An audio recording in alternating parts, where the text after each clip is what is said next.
Circular arrangement का first model discuss करते हैं, जहां पर हम सिंपल सर्कुलर अरेंजमेंट से रिलेटेड क्वेश्चन करेंगे। इससे रिलेटेड एग्जांपल है, यहाँ पे स्टेटमेंट्स दी हुई हैं, study the following information and answer the question given below. अब यहाँ पर स्टेटमेंट्स है MNRTWFP and HR sitting around a circle facing centre. तो यहाँ पर हमें MNRTWFP एंड H, यहाँ पर हमें 8 पर्सन दिए हुए हैं जो एक सर्कल के अराउंड में बैठे हैं। इनका फेस जो है वो सेंटर में है। P is third to the left of M. P is third to the left of M and second to the right of T. M के लेफ्ट से थर्ड पोजीशन पर है P, और अब एंड वर्ड यूज हुआ है, यानी कि यहाँ पर P की बात हो रही है, तो P जो है वो T के राइट से सेकंड पोजीशन पर है। ठीक है, नेक्स्ट स्टेटमेंट है N is second to the right of P। ये तो सिंपल है कि P के राइट से सेकंड पोजीशन पर है N। नेक्स्ट है R is second to the right of W। R is second to the right of W, W के राइट से सेकंड है R। ठीक है, Who is second to the right of M। अब फिर से यहाँ पर Who वर्ड यूज हुआ है। Who वर्ड जहाँ पर यूज होगा, हम इमीडिएट प्रोसीड पर्सन की बात करेंगे, तो इमीडिएट प्रोसीड पर्सन यहाँ पर W है, तो W is second to the right of M। N के राइट से सेकंड पर है W। और लास्ट स्टेटमेंट है F is not a immediate neighbour of P। तो जो F है वो P का इमीडिएट नेबर नहीं है यहाँ पर। तो हमें ये स्टेटमेंट दी हुई है, तो इससे रिलेटेड कुछ क्वेश्चंस दिए हुए हैं यहाँ पर। सबसे पहले हम स्टेटमेंट को समझते हैं और हम सर्कुलर अरेंजमेंट बनानी शुरू करते हैं, और फिर उसके बेस पर हम क्वेश्चन को सॉल्व कर पाएंगे। हमें ये तो क्लियर है कि 8 पर्सन है और उन सबका फेस सेंटर में है। तो ये सर्कुलर टेबल, ठीक है, 8 पर्सन है, 1 2 3 4 5 6 7 एंड 8। ठीक है, आप इस तरह से 8 पर्सन को मार्क कर सकते हो। अगर 6 पर्सन होते तो हम 6 पर्सन को मार्क करते, अगर 5 होते तो 5, जितने भी नंबर ऑफ पर्सन हमें दिए होंगे हम उसके अकॉर्डिंग यहाँ पर मार्क कर सकते हैं। अब 8 पर्सन है यहाँ पर, तो फर्स्ट स्टेटमेंट है यहाँ पे P is third to the left of M। M के लेफ्ट से जो P है वो थर्ड पोजीशन पर है। अब सबके फेसिंग यहाँ पर सेंटर में है, तो हम बॉटम से स्टार्ट करेंगे। ठीक है, M के लेफ्ट से थर्ड पर है, तो यहाँ पर बॉटम में M आएगा, क्योंकि M का लेफ्ट और राइट दिया गया हमें। तो M के लेफ्ट से P थर्ड पोजीशन पर है, तो M का लेफ्ट होगा क्लॉकवाइज डायरेक्शन, तो क्लॉकवाइज डायरेक्शन यानी कि ये लेफ्ट और ये राइट। ठीक है, तो इस डायरेक्शन में P आएगा थर्ड पोजीशन पे, तो 1 2 3 P की पोजीशन होगी यहाँ पर। ठीक है, तो हमारी जो फर्स्ट स्टेटमेंट है वो हम अरेंज कर चुके हैं, M और P को हम यहाँ अरेंज कर चुके हैं। And second to the right of T, and second to the right of T यानी कि यहाँ पर P की बात हो रही है, P is second to the right of T। अब अगर हम यहाँ T की बात करें तो स्टेटमेंट ये भी हो सकती है कि T is second to the left of P।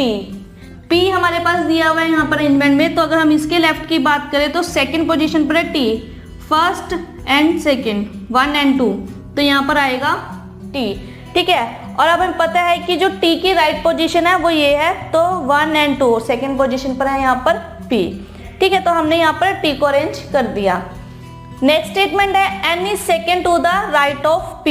अब हमें N को अरेंज करना है जो कि P के राइट से सेकेंड पोजीशन पर है, तो P का राइट पोजीशन होगा ये। ठीक है, ये इसका लेफ्ट पोजीशन है और ये राइट पोजीशन है, ये इसकी राइट साइड है, तो राइट से सेकेंड 1 एंड 2, तो N आएगा इस पोजीशन पर। नेक्स्ट स्टेटमेंट है R is second to the right of W। R is second to the right of W। Who is second to the right of M। हम इसे break कर लेते हैं। फर्स्ट है कि R is second to the right of W। R जो है वो W की पोजीशन से सेकेंड पे है, लेकिन अभी तक हमें यहाँ पे W की पोजीशन नहीं पता, इसे हम छोड़ देते हैं, थोड़ा बाद में उठाएंगे। नेक्स्ट स्टेटमेंट है यहाँ पे Who is second to the right of M। Who is second to the right of M। अब Who कौन है यहाँ पे, Who है यहाँ पर W, तो W is second to the right of M। तो अब हमें M पता है और जो W है वो M के राइट से सेकेंड पोजीशन पर है, तो M की राइट ये है, इसकी लेफ्ट साइड है और ये राइट साइड है, क्योंकि फेस इनका सेंटर में है तो हमें यहाँ पर जो लेफ्ट और राइट डायरेक्शन है वो देखना आसान है। ठीक है, तो राइट साइड ये है इसकी और यहाँ से राइट पे सेकंड पोजीशन पर है, तो 1 और 2 यहाँ पर है W। ठीक है, अब हम पिछली स्टेटमेंट पर आते हैं कि R is second to the right of W, R is second to the right of W, तो इसका लेफ्ट एंड ये राइट। ठीक है, तो second to the right of W, तो 1 और 2 सेकंड पोजीशन पर R आएगा। क्लियर है ये स्टेटमेंट। लास्ट स्टेटमेंट है F is not a immediate neighbour of P। अब अगर हम यहाँ देखिए अरेंजमेंट में, तो P की पोजीशन ये है और हमारे पास यहाँ पर 2 ही पोजीशंस है जो पेंडिंग है। ठीक है, और हमें मेंशन किया गया है कि जो F है वो P का इमीडिएट नेबर नहीं है, यानी कि F यहाँ पर नहीं आएगा। अगर F यहाँ नहीं आएगा तो ऑब्वियस है कि F यहाँ पर आएगा।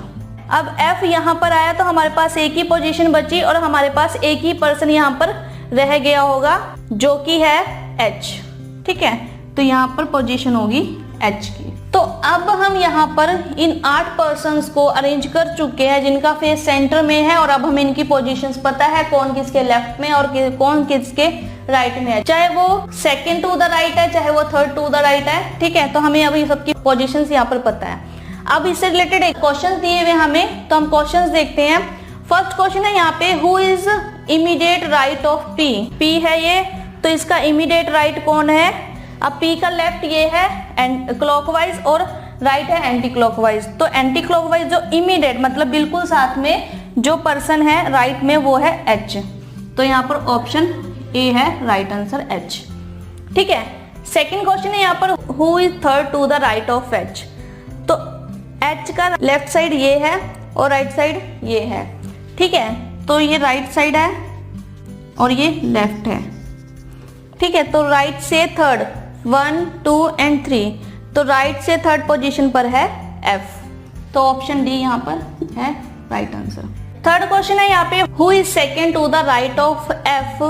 तो F के राइट से, F का राइट दिस साइड, ठीक है, और ये लेफ्ट साइड, तो सेकंड 1 और 2, तो यहाँ पर जो T है वो है इसका राइट आंसर। फोर्थ क्वेश्चन है, which of the following pair has the first person sitting on the immediate left of the second person.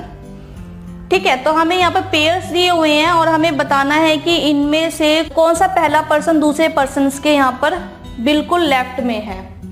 ठीक है, हमें ऑप्शन दी हुई है P and R, P and R। ठीक है, फर्स्ट ऑप्शन के according P and R। और अगर हम यहाँ देखें कि जो सेकंड पर्सन का लेफ्ट, अगर सेकंड पर्सन R है यहाँ पर, ये लेफ्ट नहीं है ये राइट है, लेकिन इसका लेफ्ट ये है और इसका इमीडिएट लेफ्ट पर्सन जो है वो है T, तो यहाँ पर ये ऑप्शन रॉन्ग है। ठीक है, सेकंड ऑप्शन है H and P, H and P। अगर सेकंड पर्सन यहाँ पर P है तो फर्स्ट पर्सन इमीडिएट लेफ्ट होना चाहिए, लेकिन ये P की राइट साइड है। ठीक है, तो ये ऑप्शन भी यहाँ पर रॉन्ग है। थर्ड ऑप्शन है यहाँ पर N और M, N और M। M यहाँ पर अगर सेकंड पर्सन है तो इसका लेफ्ट देखें तो इमीडिएट लेफ्ट यहाँ पर है N, तो यहाँ पर थर्ड ऑप्शन इसका राइट आंसर होगा। डी भी नहीं होगा और ए भी नहीं होगा, क्योंकि ऑब्वियस है कि फिफ्थ ऑप्शन में से कोई एक ही राइट होगी। नेक्स्ट क्वेश्चन है यहाँ पे, which of the following pairs represent the immediate neighbour of M। तो हमें यहाँ पर नीचे पेयर्स दिए हुए हैं और हमें बताना है कि इनमें से कौन सा इमीडिएट नेबर है M का। तो अगर हम M का इमीडिएट नेबर देखें तो N है और F है। ठीक है, तो यहाँ पर N और F फोर्थ ऑप्शन में है, ऑप्शन नंबर डी। तो यहाँ पर हमारे पास सिंपल से क्वेश्चन दिए हुए थे। अगर आप अरेंजमेंट करना सीख लेते हो कि किस पर्सन की क्या पोजीशन है, अगर आप राइट पोजीशन फाइंड आउट कर लेते हो तो आपके लिए जो क्वेश्चन बहुत ही इजी हो जाएगा।